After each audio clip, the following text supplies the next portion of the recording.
गुरु प्यारी साध संगत जी, आज हम सुनेंगे गणिका वेश्या की एक बहुत ही प्यारी साखी कि कैसे एक वेश्या भगवान की सच्ची भक्त हो गई। तो चलिए शुरू करते हैं। प्यारी साध संगत जी, गणिका एक वेश्या थी जो शहर के एक बाजार में रहती थी। वह सदा पाप कर्म में कार्यरत रहती थी। उसके रूप और यौवन सब बाजार में बिकते रहते थे। वह मंदे कर्म करके पापों की गंठरी बांधती जा रही थी। रात को दिया जलते ही वह हार श्रृंगार करके अपने सुंदर यौवन को आकर्षित करती हुई बैठ जाती। प्यारी साध संगत जी, उसके पाप एवं नरक की जीवन से निकलने की कथा इस प्रकार है। प्यारी साध संगत जी, वह बुरे कर्मों में व्यस्त हुई जीवन को ही भूल गई थी। मनुष्य जीवन के मनोरथ का उसे बिल्कुल भी ज्ञान नहीं था। एक दिन एक साधु जिसके पास एक तोता था वहां आ गया। कहते हैं कि वह साधु नगर से बाहर रहता था। वह भीड़ भाड़ में कम ही आता। उस दिन वहां बहुत वर्षा हुई। साधु ने देखा कि सर्दी से उसका तोता भी मरने लगा है। यह तोता उसको प्राणों से भी प्यारा था, क्योंकि वह राम नाम जपता था। उसने तोते के पिंजरे को उठाया तथा नगर की ओर चल पड़ा। कुदरत की शक्ति का मुकाबला करना उसके वश से बाहर था।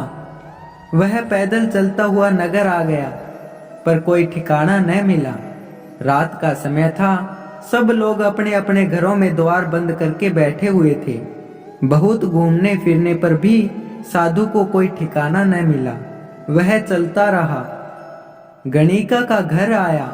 दिया जल रहा था, द्वार भी खुला हुआ था। वह राम का नाम लेकर भीतर चला गया।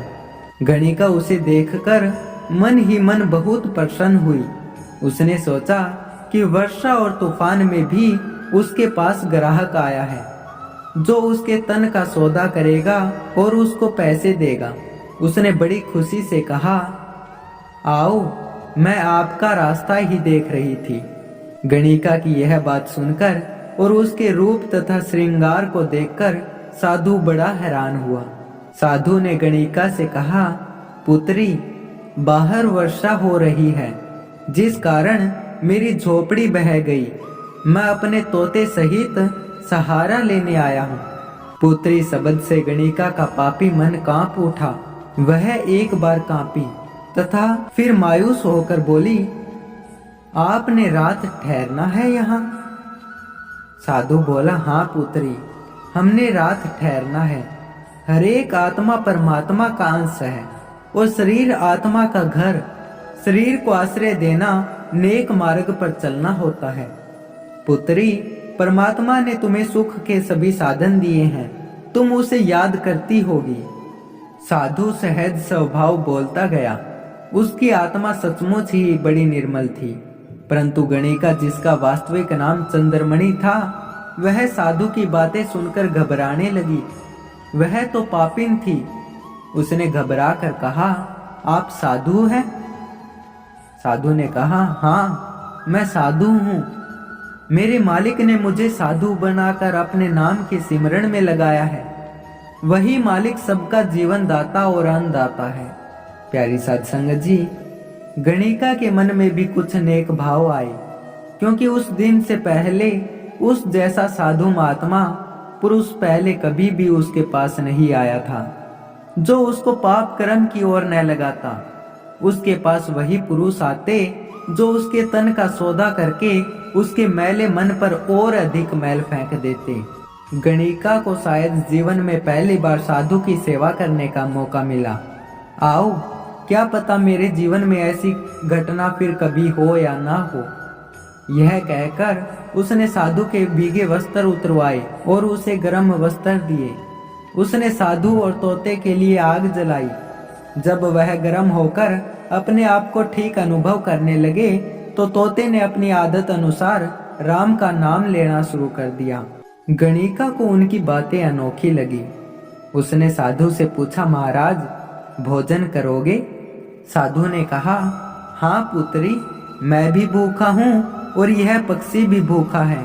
जो भगवान ने हमारी किस्मत में लिखा है वह देगा। आज नहीं तो कल उसकी जैसी इच्छा है वैसा ही होना है। गणिका ने कहा, मेरे पास जो कुछ है उसको स्वीकार करे, पर मैं एक वेश्या हूँ जिसे इस घर में आए 12 साल हो गए हैं। पुरुषों के मन की खुशियां पूरी करती रही हूँ। मैं तो पापिन हूँ। पापिन के घर का भोजन। उसके चेहरे पर गंभीरता आ गई। शायद उसके जीवन में यह पहली घटना थी। साधु ने देखा गणिका ने अपने पाप कर्मों को अनुभव कर लिया है, अब इसको उपदेश देना ठीक है। साधु ने कहा, तुम्हारा दिया भोजन स्वीकार होगा। इस जगत में माया का प्रवेश है। माया का प्रभाव जब जीव पर पड़ता है तो वह भगवान को भूलकर काम, क्रोध और मोह में फंस जाता है। जीवन मार्ग से दूर हो जाता है। राम नाम का सिमरण नहीं करता। कुछ ऐसे पुरुष होते हैं जो अपने ही स्वार्थ के लिए किसी दूसरे को कुमार्ग पर भेज देते हैं। ऐसा ही जगत का दस्तूर है। गणिका ने कहा, ठीक है महाराज, आप सत्य कहते हैं। पुरुषों ने ही मुझे कुमार्ग पर डाला है। मैं पापिन हूँ, पर पापिन होने का ज्ञान मुझे आपके ही दर्शन करने पर हुआ है। जब आपने मुझे पुत्री कहा, मेरे घर में चाहे जवान आए चाहे बूढ़ा, कभी मुझे बहन या पुत्री किसी ने नहीं कहा। न ही मुझे पता है कि मेरी माँ कौन थी और पिता कौन। बस ऐसे ही जीवन व्यतीत होने लगा। वर्षा होते 2 दिन हो गए, लेकिन वह नहीं आए जो अपने स्वार्थ के लिए आते थे। इस प्रकार गणिका को ज्ञान प्राप्त हो गया। उसका शरीर और मन कांपने लगा। उसको ऐसा अनुभव होने लगा जैसे उसमें एक महान परिवर्तन आ गया हो। एक दर्द और पीड़ा हो रही थी। प्यारी साध संगत जी, साधु कहते हैं, मतलब ही तो सब कुछ है। इस समाज की जान है।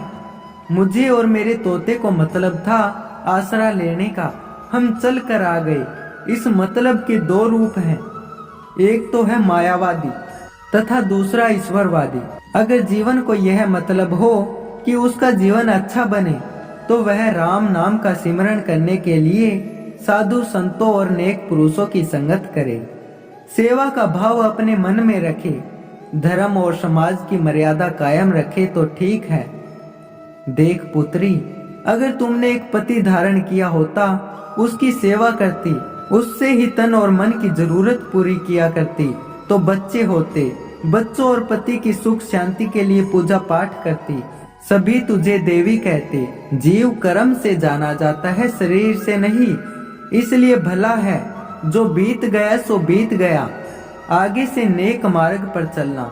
भगवान जिसने जीवन दिया है वह रोजी रोटी जरूर देता है। गणिका ने साधु को भोजन कराया। उसने तोते को चूरी खिलाई और उनके चरणों में लग गई। साधु की संगत ने उसके मन को बदल दिया तथा उसको पापों का एहसास कराया। इसलिए तो सद्पुरुष हमेशा कहते हैं कि सदा साधु संत गुरु पीर नेक पुरुषों की संगत करनी चाहिए। प्यारी साध संगत जी, साधु संगत का ऐसा फल है कि जो गणिका के मन पर प्रभाव डाल गया, वह सारी सारी रात सत्संग करती रहती। अगले दिन वर्षा बंद हो गई। आकाश बिल्कुल साफ हो गया। धूप निकली तो साधु ने चलने की तैयारी की। तब गणिका ने प्रार्थना की कि महाराज, मुझ पर एक उपकार करो, यह तोता दे जाओ। मैं इससे राम नाम सुना करूंगी, इसको पढ़ाया करूंगी। अच्छा हो अगर आप भी यहाँ पर ही रहे। साधु ने कहा, अच्छा पुत्री, अगर तुम्हारी यही इच्छा है तो यह लो पिंजरा, इसको संभाल कर रखना। हम अपनी कुटिया में जाते हैं। तुम्हारे घर रहने से लोग तुम्हारी और मेरी दोनों की निंदा करेंगे। लोक निंदा करानी अच्छी नहीं होती। हम चलते हैं। यह कहकर साधु चला गया। वह अपना तोता वहीं छोड़ गया। वह तोता राम का नाम बोलता। गणिका कहती, बोल गंगाराम राम राम। प्यारी साध संगत जी, गणिका को ऐसी लगन लगी कि वह दिन रात गंगा राम को राम नाम का पाठ पढ़ाने लगी। उसका मन पाप कर्मों से हट गया। उसने राम नाम की धुनी गानी शुरू कर दी। धीरे धीरे उसकी बैठक खाली रहने लगी और राम नाम की गूंज आने लगी।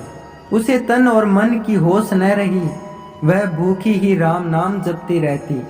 प्यारी साध संगत जी, गणिका की भक्ति देखकर भगवान प्रसन्न हो गए। उसने चंद्रमणि को अपने पास बुलाने के लिए एक बहाना बना लिया।